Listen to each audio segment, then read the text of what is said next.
The baby would not stop crying, and every person inside the general store was beginning to lose patience. Years later, folks in Copper Creek would still talk about the afternoon the widow with one coin left walked into town carrying a starving child in her arms, and how the silent cowboy standing behind her in line heard something in that baby's cries that nobody else did. The summer heat hummed over the Arizona territory like a punishment from God itself, pressing against the wooden buildings of Copper Creek until the whole town smelled of dust, sweat, horses, and sunbaked earth. Clara Whitmore stood near the counter of Murphy's General Store with her infant son clutched tightly against her chest, trying desperately to soothe him while ignoring the irritated stares surrounding her.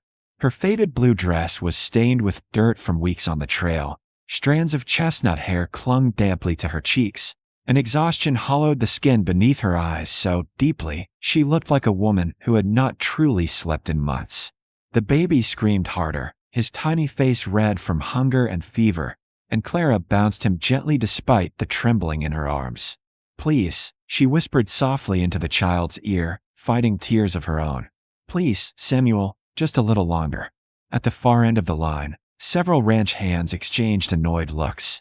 One muttered something about women bringing trouble everywhere they went, while another spat tobacco juice onto the floorboards and complained that the noise was making his head split open.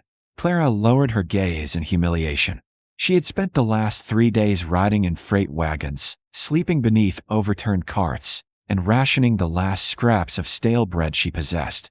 Her husband had died 8 months earlier in a mining collapse near Silver Mesa, and ever since then, misfortune had followed her like a curse. The mining company claimed there had been no negligence and refused compensation. Her landlord in Tucson threw her into the street once rent stopped arriving. The few belongings she had left were either traded for food or stolen during travel westward. All that remained of her former life was the wedding band hidden beneath her glove and the sick child crying helplessly in her arms. "Ma'am," the storekeeper said impatiently from behind the counter. "You buying something or just standing there?" Clara swallowed hard and stepped forward. Her fingers shook violently as she reached into the pocket of her worn coat and placed a single coin onto the counter. It landed with a lonely metallic clink that somehow sounded louder than the baby's cries. "How much milk will this buy?" she asked quietly. The shopkeeper picked up the coin between thick fingers and frowned. "Barely enough for half a bottle." Clara's face fell. "And bread?" "Not with this." The baby continued wailing. Somewhere behind her, a woman sighed dramatically. Another customer muttered, "Lord help us, somebody shut that kid up already." Clara's throat tightened with shame. "Could I perhaps," she began carefully, "pay the rest later after I find work? I can sew and teach reading, and this ain't a charity house," the storekeeper interrupted. "Folks pay or they go hungry same as everybody else." Samuel's crying became harsher, weaker somehow, the desperate sound of a child too exhausted to continue for much longer. Clara bounced him frantically. "I'm trying," she whispered, though whether she spoke to the child, herself, or God, she no longer knew. Then a voice from behind her drawled, "Kid sounds like he's got more fight left than most grown men in this town." Clara turned slightly. The speaker stood near the back of the line wearing a weathered black hat pulled low over dark eyes. He was taller than every other man in the store by nearly a head, broad-shouldered beneath a sun-faded duster, with rough stubble along his jaw and an old cavalry revolver hanging low at his hip. A faded scar cut from the corner of his mouth down beneath his beard line. He looked like the sort of man trouble stepped aside for. One of the ranch hands laughed cruelly. "Baby'd probably be better off orphaned than starving with her." Silence fell instantly. The cowboy slowly lifted his eyes toward the man who spoke. Nothing in his expression changed, but the air inside the store turned colder all the same. Even the ranch hand seemed to regret opening his mouth. The cowboy stepped forward at last, boots creaking against the wooden floorboards until he reached the counter beside Clara. Without saying another word, he pulled several folded bills and silver coins from his pocket and placed them beside her single coin. "She'll take the milk," he said calmly. "Bread too. Dried beans, blankets, canned peaches, medicine if you've got any worth buying, and whatever else the child needs." The storekeeper blinked. "Caleb, that's near $20 worth. Then I'd suggest you start packing faster." Nobody argued with him after that. Clara stared at the money in disbelief. "Sir, I can't accept this." The cowboy finally looked directly at her. His eyes were dark brown, steady and unreadable, yet strangely gentle beneath all the hard edges of him. "Ain't charity," he said quietly. "Just settling a debt with the Lord." Clara frowned, not understanding. "I don't even know your name." "Caleb Mercer." He nodded toward the child. "Boy got a fever?" She hesitated before answering. "Since yesterday." Caleb studied Samuel carefully. The crying had weakened into pitiful whimpers now. The baby's tiny breaths sounded strained. Caleb's jaw tightened almost invisibly. He picked up the sack of supplies once the storekeeper finished packing them and motioned toward the door. "Town doctor's 2 buildings down," he said. "You're taking the child there before anything else." Clara followed him outside into the scorching sunlight, unsure why she trusted this stranger, yet too exhausted to refuse help. Horses shifted near the hitching posts while heat waves shimmered across the dusty street. Caleb loaded the supplies into the back of his wagon before glancing toward her again. "Where you staying tonight?" Clara looked away. "I thought perhaps the church stable if they allowed it." Something dark flickered across Caleb's face at those words. He looked toward the baby for several long seconds before speaking again. "No, ma'am," he said quietly. "Not with a child." And for reasons Clara could not explain, she believed him the moment he said it. The storm rolled across the desert just after sundown, swallowing the last traces of red light behind the mountains as Caleb Mercer's wagon rattled along the narrow trail, leading away from Copper Creek. Clara sat beside him, clutching Samuel beneath 2 wool blankets while distant thunder echoed across the valley like cannon fire.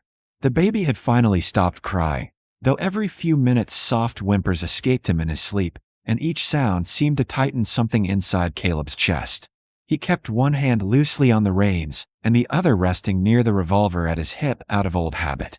The farther they traveled from town, the quieter the world became until only the creak of wagon wheels and the wind sweeping through dry mesquite remained.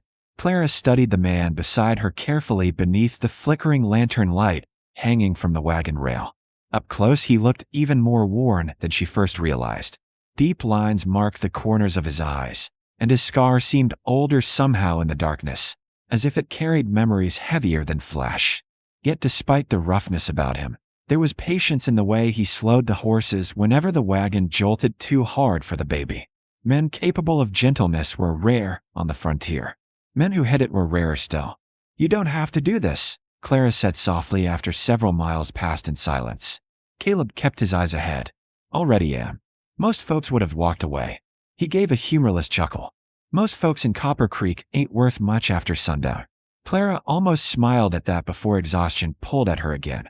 Her body ached from weeks on the trail, and now that Samuel was finally quiet, the fear she had forced herself to ignore all day settled heavily into her bones.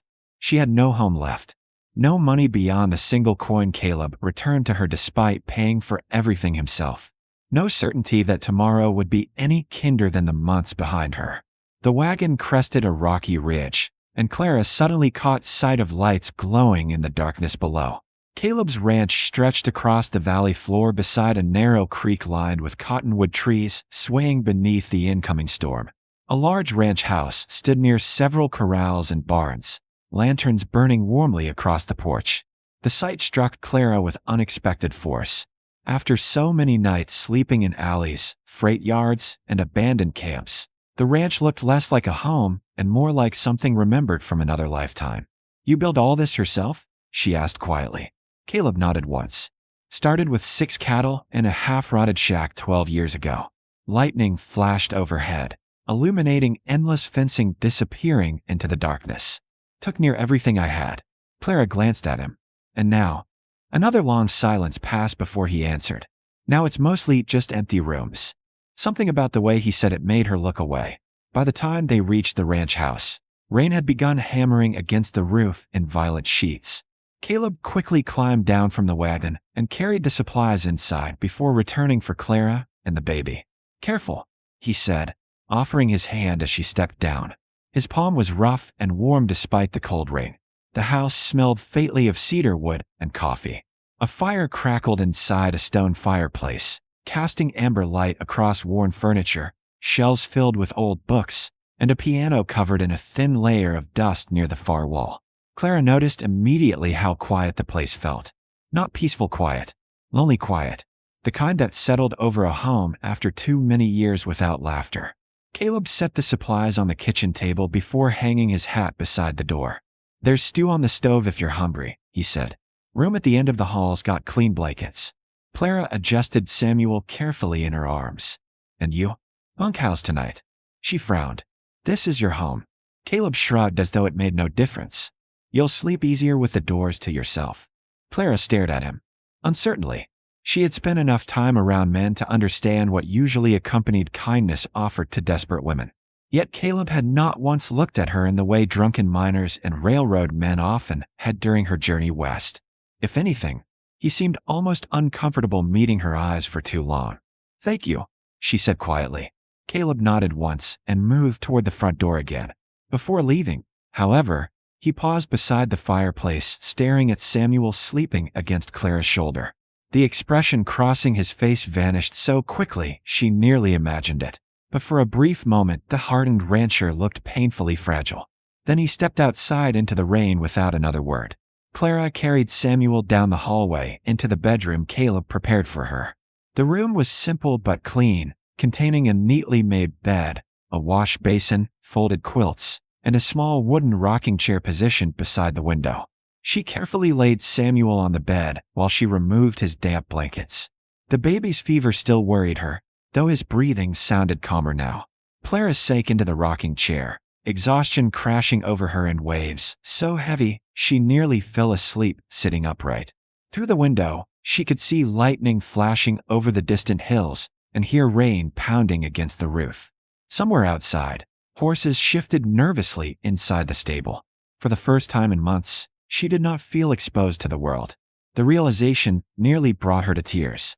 An hour later Samuel began crying again, weaker this time, but relentless.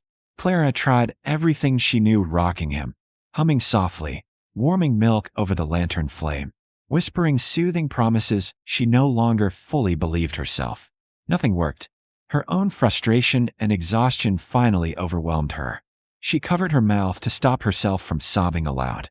Then came a quiet knock at the bedroom door. Clara stiffened instantly. "Miss Whitmore." Caleb's voice sounded from the other side. "Everything all right?" She hesitated before opening the door slightly.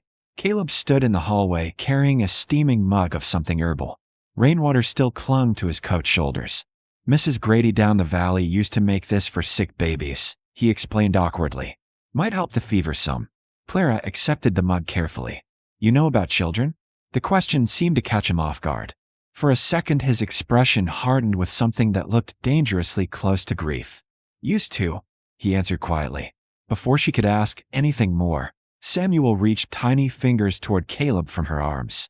The cowboy froze completely. Clara watched confusion pass across his face as though he did not understand why the child wanted him.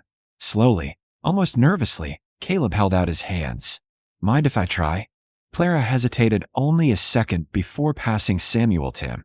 The massive rancher's arms looked almost absurd cradling such a tiny child. Yet the moment Caleb settled Samuel against his chest, the crying stopped. Completely. Silence filled the hallway except for the rain outside. Caleb stared down at the baby in astonishment, while Samuel blinked sleepily up at him before curling one tiny fist around the front of his shirt. Clara felt something shift quietly between them in that moment, something neither fully understood yet. Caleb swallowed hard, never taking his eyes off the child. "Guess he just needed somebody stubborn enough to argue with him," he muttered softly. Clara smiled for the first time in longer than she could remember. Later that night, long after Samuel finally fell asleep, Clara stepped quietly onto the back porch for air.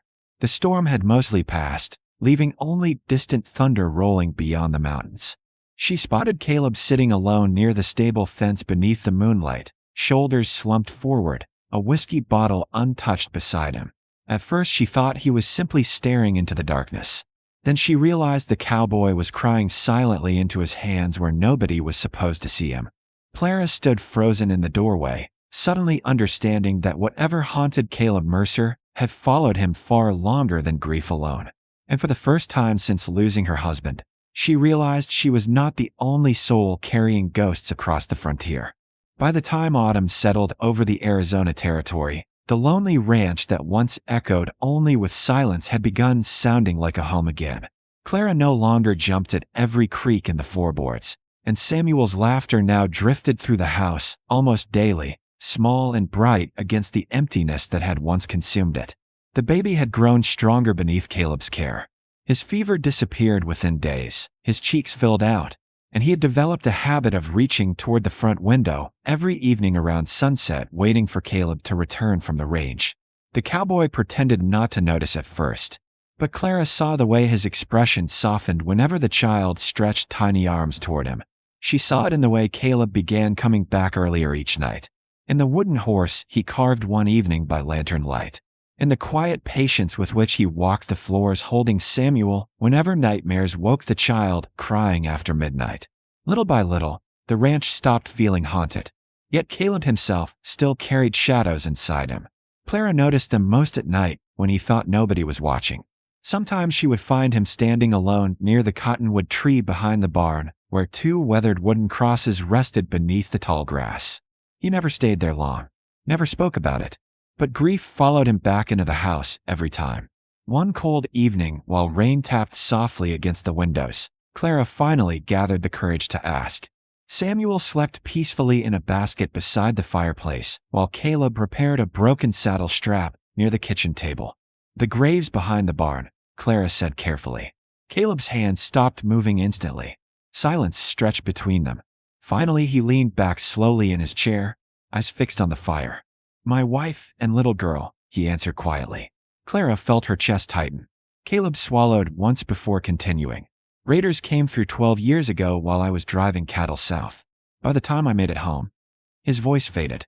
He rubbed one rough hand across his jaw before forcing himself onward. "Buried them myself beneath that tree because my daughter used to play there." Clara moved closer without thinking. "I'm so sorry." Caleb laughed bitterly under his breath. "Whole territory told me it weren't my fault. Didn't matter much. A man's supposed to protect his family." He stared into the flames. "I failed mine." Clara watched the pain behind his eyes and understood suddenly why he lived like a ghost inside his own home. Why he avoided kindness as though he no longer deserved it. Why hearing Samuel cry in that general store had shaken something loose inside him. "You didn't fail them," she said softly. Caleb looked away. "Didn't save them either." Before Clara could answer, hoofbeats thundered suddenly outside the ranch house. Caleb was on his feet instantly, revolver already drawn. 3 riders emerged through the darkness toward the front gate. Clara grabbed Samuel from the basket as fear tightened through her stomach. Caleb stepped onto the porch while rain whipped violently across the yard. The riders stopped several yards from the house. Their leader wore a black coat with silver railroad buttons shining beneath the lantern light. Even from the doorway, Clara recognized him immediately. Vernon Hale. Her blood ran cold. Caleb noticed her expression at once. "You know him?" Clara nodded shakily. "He owned the mining company where my husband worked." Hale removed his glove slowly, smiling without warmth. "Mrs. Whitmore," he called from horseback. "Been searching a long while for you." Caleb's hand tightened around his revolver. "She's not interested in visitors." Hale ignored him entirely. "Your husband stole something valuable before his unfortunate accident," he continued calmly. "Company documents. I believe you still possess them." Clara felt panic rise inside her chest. Months earlier, her husband had indeed hidden a small ledger before the mining collapse that killed him. Inside were records proving Hale bribed officials, stole payroll funds, and arranged murders disguised as mining accidents. Clara had barely understood its importance then. Now she understood exactly why Hale wanted her dead. "I burned it," she lied. Hale smiled wider. "No, you didn't." Caleb stepped slightly in front of the doorway, shielding Clara and Samuel from view. "You should leave." Hale finally looked at him properly. "Careful, cowboy. This matter doesn't concern you." Caleb's expression hardened like stone. "Anything threatening people under my roof concerns me." The men behind Hale rested hands near their guns. Rain hammered harder across the ranch yard. For one terrible moment, Clara thought shooting would begin immediately. Then Hale adjusted his gloves calmly again. "Tomorrow night," he said quietly, "I'll return. If the ledger isn't handed over by then, everyone inside this house dies." The riders turned and disappeared back into the storm. Silence followed except for Samuel beginning to cry softly against Clara's shoulder. Caleb shut the door carefully before turning toward her. "Where's the ledger?" Clara hesitated. Then slowly she crossed the room and removed a loose floorboard beneath her bed. Hidden underneath lay a weathered leather book wrapped in cloth. Caleb opened it beneath the lantern light, scanning pages filled with names, payments, and signatures. His jaw tightened further with every line. "This could hang half the businessmen in the territory," he muttered. Clara sat down, heavily clutching Samuel close. "My husband found it hidden in the mine office." 2 days later, the collapse happened. Caleb looked up sharply. "You think Hale killed him?" Tears filled Clara's eyes. "I know he did." Caleb closed the ledger slowly. The haunted uncertainty Clara usually saw in him had vanished now, replaced by something colder and steadier. "Resolve. Then he ain't touching either of you." The attack came the following night, just after midnight. Clara awoke to dogs barking violently outside and horses screaming in panic. A gunshot exploded through the darkness. Caleb burst into her room, already armed. "Get down," he ordered. Another bullet shattered the window behind them, spraying glass across the floorboards. Samuel began screaming instantly. Caleb shoved a shotgun into Clara's shaking hands while loading his revolver with terrifying calm. "Stay behind me no matter what happens." More riders surrounded the ranch house outside. Shadows moved through the rain beyond the windows. Caleb fired first, dropping one attacker from his horse before dragging heavy furniture against the front door. Gunfire erupted from every direction. Clara crouched beside the fireplace, holding Samuel with one arm, while trying desperately to steady the shotgun with the other. Smoke filled the house. Wood splintered around them as bullets tore through walls. Somewhere outside, men shouted orders. Then the front door burst partially open beneath another impact. Caleb fired twice more before one bullet slammed into his side. Clara screamed. Caleb staggered but stayed standing, blood spreading rapidly across his shirt. "Caleb!" He ignored the wound completely, shoving extra shells toward her. "If they come through that door, you pull the trigger." The determination in his eyes terrified her more than the gunfire itself. These were not merely attackers to him anymore. They were the same ghosts that stole his first family, returning for another. And this time he refused to run from them. A figure crashed through the doorway suddenly. Clara fired instinctively. The shotgun blast hurled the man backward into the ring. Silence followed for one breath. Then the remaining riders began retreating toward the hills. Caleb fired one final warning shot after them before collapsing heavily against the wall. Clara dropped beside him, immediately pressing trembling hands against the wound in his side. Blood soaked through her fingers. Caleb looked pale beneath the lantern glow, yet even then his first instinct was searching for Samuel. "Baby all right?" he rasped. Clara nodded through tears. Caleb closed his eyes briefly in relief. Then he looked back at her with raw emotion, stripped completely bare for the first time since she met him. "Not this time," he whispered weakly. "I ain't losing my family twice." Clara felt her heart break open hearing those words. Outside, dawn slowly began rising over the desert hills, while inside the battered ranch house, she realized the lonely cowboy who once believed himself beyond saving had already given them something greater than shelter. He had given them a home worth fighting for.